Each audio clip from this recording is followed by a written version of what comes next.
জয়ের শহর কলকাতা। হ্যাঁ, কলকাতার এক অন্যতম জায়গা যেখানে দর্শনীয় স্থানগুলোর মধ্যে অনেক সুন্দর সুন্দর জায়গা রয়েছে। আর আমরা যারা কলকাতা প্রেমী, যারা ঘুরতে ভালোবাসি, ভ্রমণ ভালোবাসি, তাদের কাছে তো এই জায়গাগুলো একটা অন্যতম উন্মুক্ত জায়গা।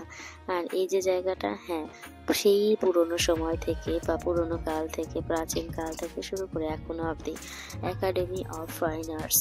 তো এইখানে সমস্ত ধরনের নাটক, থিয়েটারগুলো হয়ে থাকে, যেগুলো আপনি চোখের সামনে, কলা কুশলীরা কিন্তু আপনাকে নাটক করে দেখাবে আপনার চোখের সামনে, যেন সিনেমাটা আপনার চোখের সামনে চলে এসছে, একদম জলজান্ত নায়ক নায়িকারা। আর তারপরে হাঁটতে হাঁটতে চলে আসবেন এই কুইন স্ট্রিট। তো ওখান থেকেই কিন্তু হেঁটে আপনারা কদম গেলেই পেয়ে যাবেন ভিক্টোরিয়া মেমোরিয়াল। আর তার আগে পড়বে এই যে তারামণ্ডল, হ্যাঁ, যেখানে কিন্তু এক অবিস্মরণীয় জিনিস হয় বা শো হয়, যেই শোটা আমরা অনেকেই পছন্দ করি।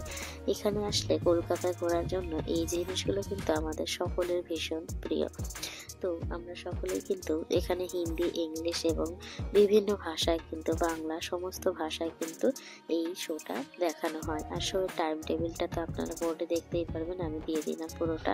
তো এই যে আমরা এখান থেকে সোজা হেঁটে গেলেই কিন্তু পড়বে বিস্তৃত ময়দান। আর এই ময়দান সম্পর্কে আমরা সকলেই হয়তো কম বেশি জানি, যার কথা হয়তো বলতে গেলে কম বলা হয়, যা ব্রিগেড প্যারেড গ্রাউন্ড নামে পরিচিত। কলকাতার কেন্দ্রস্থলে একটি বিখ্যাত এরিয়া জুড়ে কিন্তু এই ময়দানটি অবস্থিত। তো এই রোডটা দেখছেন, হ্যাঁ, ভিক্টোরিয়া বা কুইন যে রোড, সেই রোডটা, এই রোডটা থেকে পার করে গেলেই কিন্তু আমি চলে যাব ময়দানে। আর ময়দানের ভিউটা দেখবেন, হ্যাঁ, এখনো কিন্তু ঘোড়ার গাড়ি থাকে। আর সেই ঘোড়ার গাড়ি করে অনেক মানুষ এদিক ওদিক যায় কিংবা ঘোড়া সাফারি করে। এই যে দেখুন, হ্যাঁ, একজন গেছে ভ্রমণমূলক, যে মানে দর্শনার্থীরা যায়, তো তারা কিন্তু গিয়ে এখানে, আর এখানে চাইলে আপনারা কিন্তু নিজেদের ছবি আঁকাতে পারবেন।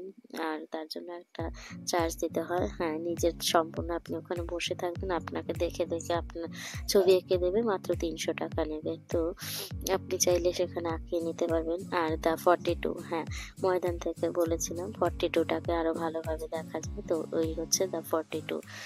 দেখতেই পাচ্ছেন আমার পিছনে রয়েছে ময়দান, একটি বিস্তীর্ণ শহুরে পার্ক, হ্যাঁ, খোলা পার্ক বলা যায়। দেখুন, খোলা মাঠ, আর এই মাঠের মধ্যেই জমে ওঠে বন্ধুত্বের আড্ডা থেকে শুরু করে আর কত আড্ডা, হ্যাঁ, প্রেমিক প্রেমিকার গল্পের ঝুড়ি, এবং তার সাথে সাথে কিন্তু চায়ের আসর। হ্যাঁ, অনেক চা বিক্রেতারা বারবার করে আসবে এবং আপনাকে চা অফার করবে, তো সেখান থেকে কিনে কিন্তু আপনারা খেতে পারেন। আর আমাদের সকলের সেফটির জন্য থাকে এই পুলিশ গার্ডগুলো, হ্যাঁ, আঙ্কেলগুলো, ওনারা কিন্তু সারা মাঠটাকে টহল দিয়ে বেড়ান। কেননা আমাকে যতটা মানে কাছ থেকে দেখা যাচ্ছে, মানুষগুলোকে কিন্তু এক জায়গা থেকে আর এক জায়গায়, দেখুন কত মানুষ কিন্তু ছড়িয়ে ছিটিয়ে রয়েছে, সবাই খেলাধুলো করছে যে যার মতো। কিন্তু কাউকে কিন্তু কেউ আড্ডা দিচ্ছে, কেউ খেলা করছে, কেউ বা ফটোগ্রাফি করছে, কেউ ডান্স করছে। তো এখানে যার যার মতো কিন্তু শেষে আলাদা আলাদা স্পেস পায়।